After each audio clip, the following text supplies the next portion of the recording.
सहनावतु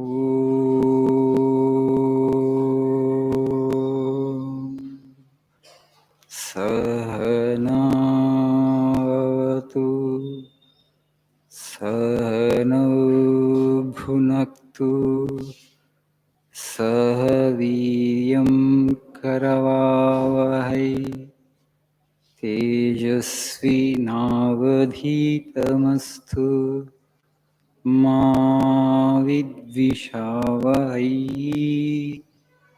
ॐ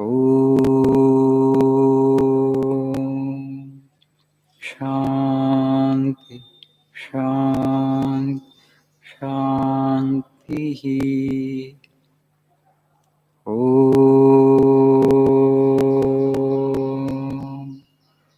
असतो मा सद्गमय तमसो मा ज्योतिर्गमय मृत्योर्मामृतङ्गमय। ॐ शान्ति शान्ति शान्तिः।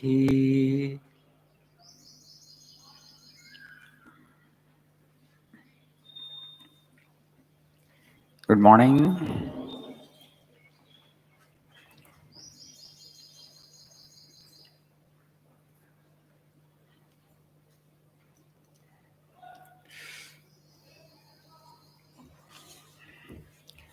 Number is dwindling.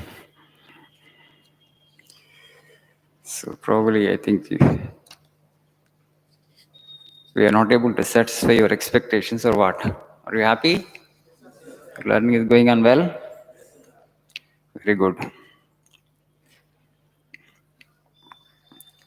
Please see page number 112.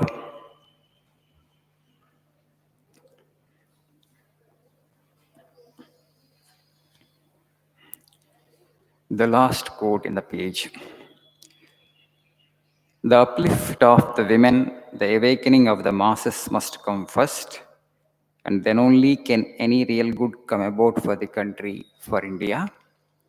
It is only in the homes of educated and pious mothers that great men are born. It is only in the homes of educated and pious mothers that great men and women are born. Great human beings are born. You all are here to learn spoken English. I know you are learning the language because you want a good job. Okay, you got good job. What next? What follows that?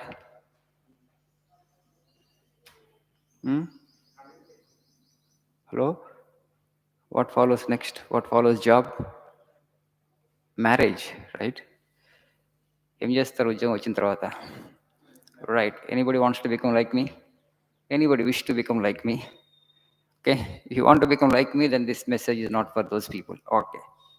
You also. If you want to become nuns, you can become. We have Sharada Mat also, not just Ramakrishna Mat. Women can join and become like this. Okay.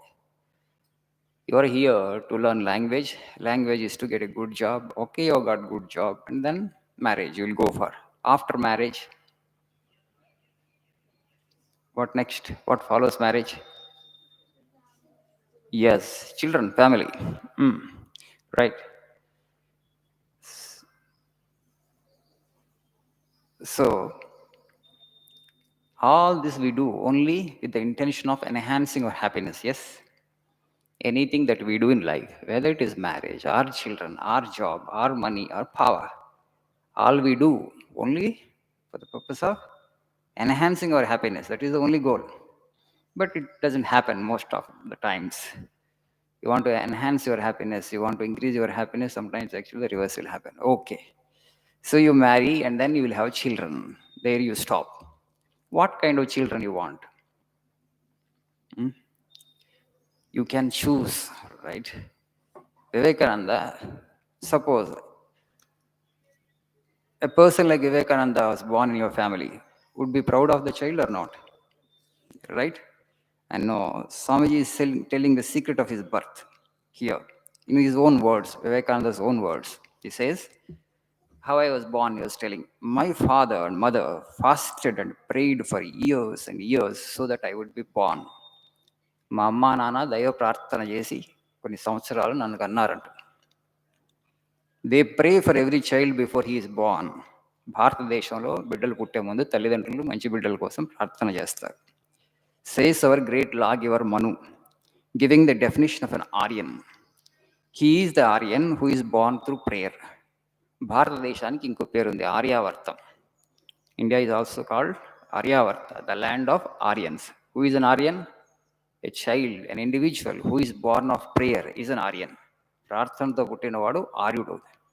అంటే దైవ ప్రార్థనతో పుట్టినవాడు కాబట్టి, పుట్టుకతోనే దైవ సంస్కారం వచ్చి ఉంటుంది కాబట్టి గొప్ప నాగరికుడు అని, చాలా సంస్కృతి ఉన్నవాడు, చాలా పరిణితి చెందినటువంటి మానవుడు అనే ఉద్దేశం. And Swamiji is saying every child not born through prayer is illegitimate according to the great lawgiver Manu. చాలా strong statement. Manu says if the child is born without prayer, it's an illegitimate child. Okay? The child must be prayed for. Those children that come with curses, that slip into the world just in a moment of inadvertence because that could not be prevented, what can we expect of such progeny? అలా పుట్టిన సంతానం నుంచి మనం ఏమి ఆశించగలం? Okay? There is a science, the science of childbirth. It's not a simple thing. You know how Rama was born? Rama, how he was born? You know. Dasarada, he did Putra Kameshti Yajna. Okay? He invited all the Ritviks, they did that Yajna. Then pies came out of that Yajna, and the pies he distributes to all his wives. And then actually, the great children were born. And the entire people of entire city of Ayodhya, they prayed that the king might get a great child. So this samskar actually is going away fast from this country. And today India is no more Aryavarta, in my opinion, because we know what kind of population we have. Rasi kadu, vasi mukyam. Okay? It's not the number, the quality that counts, not the quantity. So we have forgotten because life has become very complex and very busy. But you cannot give up the samskara. This is very, very, very important. You have to bring great life into your family, great life into the world. It's your sacred responsibility. As a generation, we should have one aspiration. We all should aspire for. Okay? For what?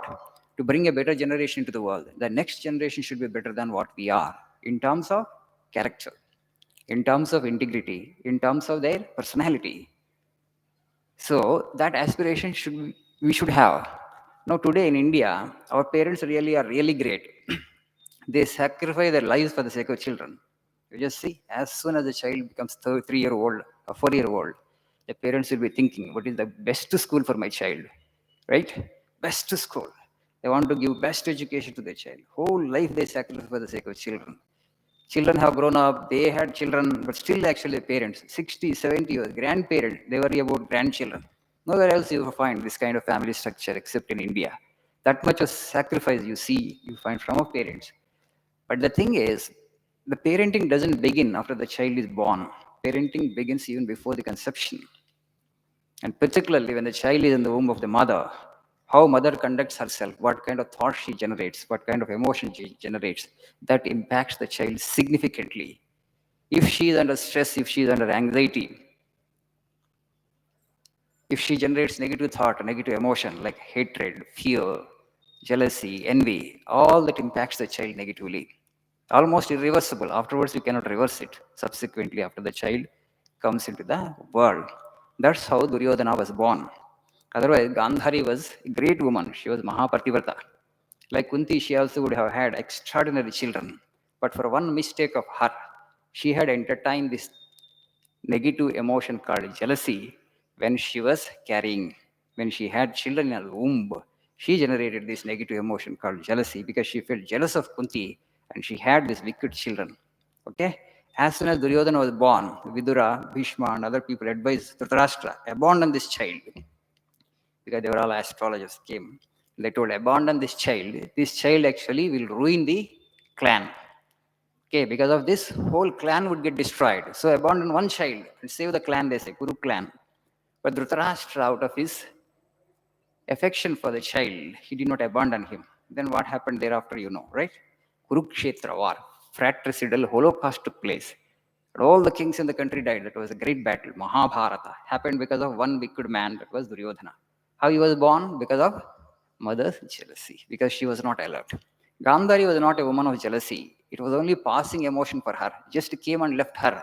It was not there with her afterwards. But for a child, it became second nature. Subhava. Okay? Prenatal influence, power of prenatal influence.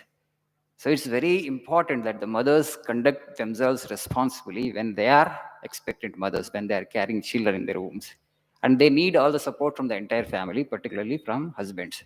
As you are all tomorrow's parents, you should have an aspiration. I want to become a great father. I want to become a great mother. When you have that aspiration, you will develop some spiritual culture, and then you will be able to bring great progeny into the world.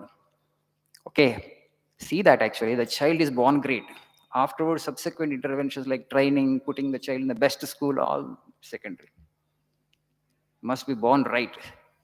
Another statement of Swamiji I will read and I conclude my prayer meeting. And Swamiji says, why mother is to be worshipped? In our country, we say Matru Devo Bhava. Swamiji is explaining the reason. From motherhood comes tremendous responsibility. There is the basis, start from that. Well, why is mother to be worshipped so much? ఎందుకు తల్లి మేము పూజించాలి మనం? Because our books teach that it is the prenatal influence that gives the impetus to the child for good or for evil. Go to 100,000 colleges, read a million books, associate with all the learned men of the world. Better off you are when born with the right stamp. పుట్టిన తర్వాత ప్రపంచంలో ఉన్న పుస్తకాలన్నీ చదువు, ప్రపంచంలో మంచి వ్యక్తుల సాంగత్యములకు రా, నీ క్యారెక్టరే మారదు. దానికన్నా మంచి సంస్కారంతో పుట్టడం ఉత్తమం అంటున్నాడు స్వామీజీ.